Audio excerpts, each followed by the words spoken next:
C'est l'histoire d'une femme. Elle était sourde, tellement sourde qu'elle n'entendait rien. Tous les matins, elle portait son enfant sur son dos et elle se rendait à son champ. Elle avait un immense champ d'arachides. Et un matin, qu'elle était là, tranquillement à travailler dans son champ, arrive un monsieur. Un monsieur tellement sourd qu'il n'entendait rien. Et ce monsieur cherchait ses moutons. Écoutez bien, il s'adressa à la dame. « Madame, je cherche mes moutons. Leurs traces m'ont conduit jusqu'à votre champ. Est-ce que vous ne pourriez pas m'aider à les retrouver? D'ailleurs, on les reconnaît bien, mes moutons. Parmi eux, il y a un mouton blessé. Madame, si vous m'aidez à retrouver mes moutons, je vous donnerai ce mouton blessé. Vous pourrez toujours vous en servir. Mon champ s'arrête là-bas. »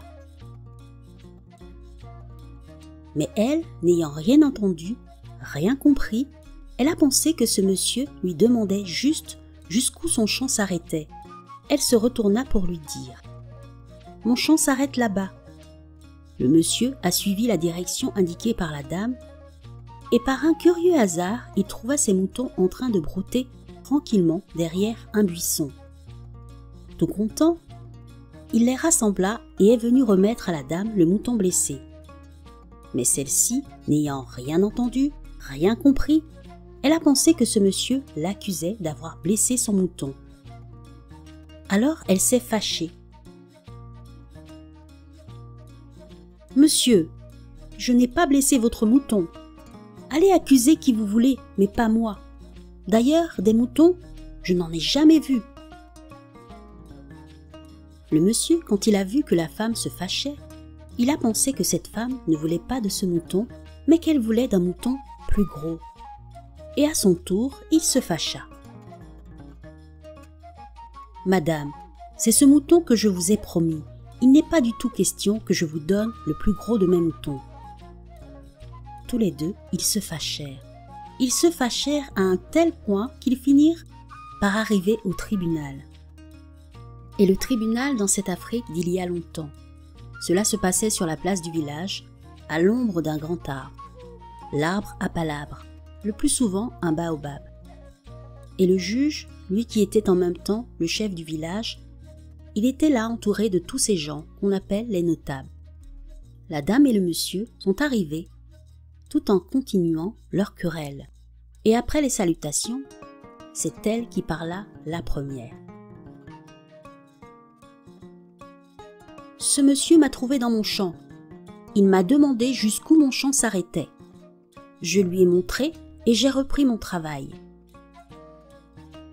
Ce monsieur est parti et quelques instants après, il est revenu avec un mouton blessé, m'accusant de l'avoir blessé. Or moi, je jure que des moutons, j'en ai jamais vu. Voilà pourquoi on est ici, monsieur le juge. » C'était au tour du monsieur. « Je cherchais mes moutons, dit-il, et leurs traces m'ont conduit jusqu'au champ de cette dame. À cette dame, j'ai dit que si elle m'aidait à retrouver mes moutons, je lui donnerais un d'entre eux. Mais j'ai bien précisé le mouton blessé. Elle m'a montré mes moutons. C'est ce mouton blessé que je lui ai donné. Elle veut un mouton plus gros. Pensez-vous que je vais lui donner le plus gros de mes moutons, à 2 pas de la fête des moutons? » Le juge se leva. Il était aussi sourd qu'un pot. Et quand il a vu l'enfant sur le dos de sa mère, il a pensé qu'il ne s'agissait là que d'une petite querelle de ménage. Alors il s'adressa au monsieur.